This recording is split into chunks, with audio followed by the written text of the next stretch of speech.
बिस्मिल्लाहिर्रहमानिर्रहीम। अस्सलाम वालेकुम स्टूडेंट्स, ऑनलाइन क्लासेस में खुशामदीद। फर्स्ट ईयर बेटा, हम चैप्टर नंबर 3 डिस्कस कर रहे थे, जिसके अंदर हम टॉपिक डिस्कस कर रहे थे प्रोजेक्टाइल मोशन, फिर आगे उसके कंपोनेंट्स, उसकी मोशन किस तरीके से होती है, हॉरिजॉन्टल कंपोनेंट, वर्टिकल कंपोनेंट, और फिर आगे time of flight, height of projectile, इन सारी चीजों के लिए हमने रिलेशन ड्राइव किया। और आज हमारे पास जो उसका आगे टॉपिक है, जिसके लिए हमने रिलेशन ड्राइव करना है, range of projectile. Range of projectile कि प्रोजेक्टाइल की रेंज क्या होगी। सबसे पहले तो रेंज को देख लेंगे, रेंज क्या होती है। कहते हैं कि प्रोजेक्टाइल का हॉरिजॉन्टली डिस्टेंस कवर, जो प्रोजेक्टाइल हॉरिजॉन्टली डिस्टेंस कवर करता है उसको प्रोजेक्टाइल की रेंज बोला है अलोंग एक्स एक्सिस।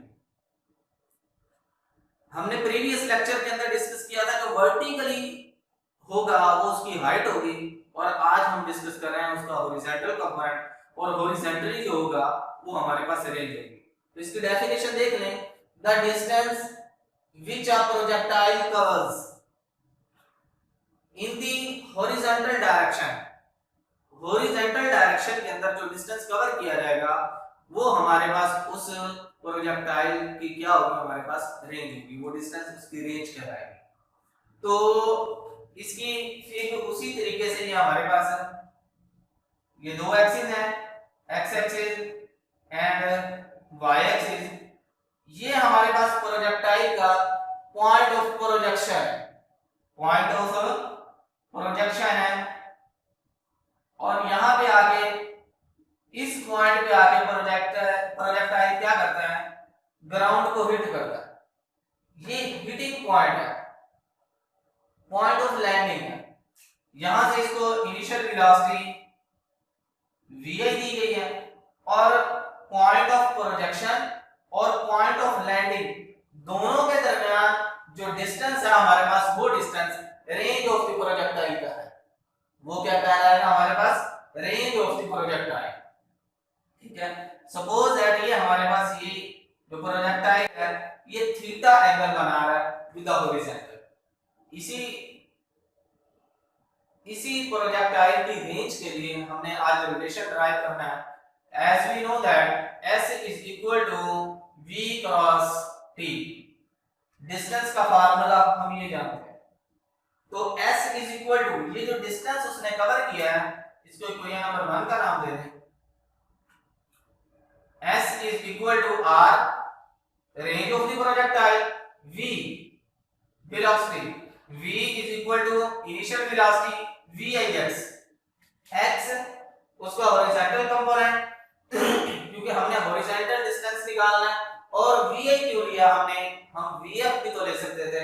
हमने प्रीवियस लेक्चर के अंदर डिस्कस किया था, बात की थी और प्रूव भी करके दिया था कि इसका जो वेलोसिटी का कंपोनेंट होता है अलोंग x एक्सिस वो कांस्टेंट रहता है। तो बेटा यहाँ पे आप इनिशियल कंपोनेंट ले लें, फाइनल कंपोनेंट ले लें, क्योंकि ये तो हमारे पास कांस्टेंट ही है। तो इसीलिए हमारे पास ये क्या आ जाएगा, vi cos of theta. t हमारे पास टाइम फ्लाइट है, ये हमने रिलेशन ड्राइव किया था putting r values in equation number 1। s is equal to r 1 के अंदर पुट करें r is equal to vix, और vix हमारे पास क्या है, इसको vix पुट कर दें cross t। So r is equal to vi cos of theta multiplied by t। Time of flight, point of projection से लेकर पॉइंट ऑफ लैंडिंग तक इसने जितना टाइम दिया या इसको जितना टाइम रिक्वायर होगा, that is called point of time of flight. इसके लिए हमने रिलेशन ड्राइव किया था vi 2vi sin theta over g। इन सारे को इकट्ठा कर दें तो हमारे पास यहां पे आ गया vi multiplied by vi square sin theta and cos theta divided by g। इस 2 को अंदर sin थीटा के साथ लिख लें vi स्क्वायर 2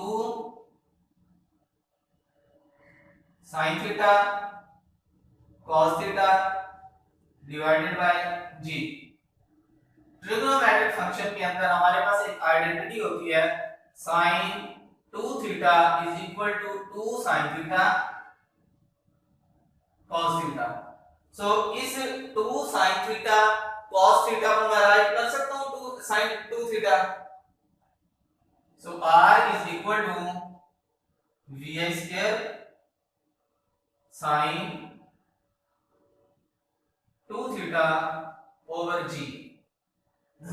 ये हमारे पास बेटा रेंज के लिए एक रिलेशन हमने ड्राइव कर लिया कि रेंज हमारे पास किन किन चीजों के ऊपर डिपेंड करेगी। ये हमारे पास रिलेशन बताया गया इनिशियल वेलोसिटी थीटा और g, और ये इसके अंदर sin 2 थीटा ये जो फैक्टर है ये बहुत ही इंपॉर्टेंट है। इसका theta angle this is equation a, इसको a का नाम दे दें 2 3 के ऊपर नाम दे दें sin 2 थीटा।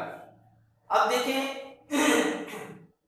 एंगल जो हॉरिजॉन्टल लाइन के साथ बना रहा है एंगल प्रोजेक्टाइल, उसका एंगल कितना हो कि ये हमारे पास मैक्सिमम रेंज निकलनी चाहिए।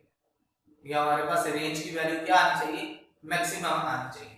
सो लेट अस सपोज हमारे पास अगर ये फैक्टर हमारे पास इज इक्वल टू 1 होगा तो हमारे पास रेंज की वैल्यू क्या होगी, मैक्सिमम आएगी। सो हम पुट कर सकते हैं sin 2 theta is equal to 1, theta को इधर ही आने दें, sin को उठा के दूसरी तरफ ले लें, sin inverse into 1 2 theta is equal to sin inverse into 1। अगर आप कैलकुलेटर के ऊपर पुट करेंगे तो ये वैल्यू आपके पास 90 डिग्री के ऊपर आपको मिलेगी, क्योंकि sin 90 की वैल्यू आपके पास 1 होगी और sin इनवर्स जो होगा उसका जो उलट होगा वो हमारे पास 90 डिग्री के ऊपर है।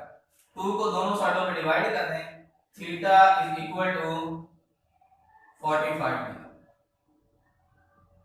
तो थीटा की यही वैल्यू अगर आप यहां पुट करेंगे तो ये हमारे पास आएगी sin 2 into 45 2 मल्टीप्लाइड बाय 45 90, तो sin 90 इज इक्वल टू 1। यही वैल्यू आप थीटा की वैल्यू इधर पुट करें, ये आपके पास आ जाएगी maximum range. r is equal to vi square sin 2 into 45 divided by g, vi square over g sin 90 degree, और sin 90 की वैल्यू हमारे पास 1 होती है। सो vi स्क्वायर ओवर g, और ये रेंज हमारे पास आई है, इस रेंज को हम नाम देंगे मैक्स। मैक्सिमम रेंज होगी जब हमारे पास थीटा क्या होगा 45 डिग्री। अगर यही थीटा हमारे पास इस हॉरिजॉन्टल लाइन के साथ 45 डिग्री का एंगल बना रहा है तो हमारे पास इस प्रोजेक्टाइल की जो रेंज होगी वो मैक्सिमम होगी। अगर आप इसी थीटा को डिक्रीज कर दें, इसकी वैल्यू कम कर दें, यानी कि 45 से आपने क्या किया, कम कर दिया, तो यही रेंज क्या होगी आपके पास, कम आएगी। लेकिन इसी वैल्यू को आपने 45 से बढ़ा दिया है तो यही वैल्यू आपके पास फिर क्या होगी, कम हो जाएगी। यानी कि मैक्सिमम रेंज अगर हमने हासिल करनी है प्रोजेक्टाइल की तो उसके लिए आपको उसका एंगल 45 रखना पड़ेगा। अगर आप उससे कम कर देते हैं तो भी आपके पास रेंज की वैल्यू कम हो जाएगी, और अगर आप उसको बढ़ा देंगे तो भी आपके पास रेंज की वैल्यू क्या होगी, कम हो जाएगी। तो बेटा ये हमारे पास एक न्यूमेरिकल है, न्यूमेरिकल नंबर 3.14, उसके अंदर ये चीज बताई गई है कि अगर आप थीटा की वैल्यू जितनी आप कम कर रहे हैं 45 डिग्री से, उतनी ही आप अगर अप कर देंगे तो दोनों का आंसर क्या होगा, सेम आएगा, मैक्सिमम वैल्यू नहीं है। तो ये आपकी बेटा आप लोगों की असाइनमेंट है। असाइनमेंट के अंदर आप क्या करेंगे, तैयार करेंगे, वो ये चीज देख लें। यहाँ पे मैं लिखने रहा हूँ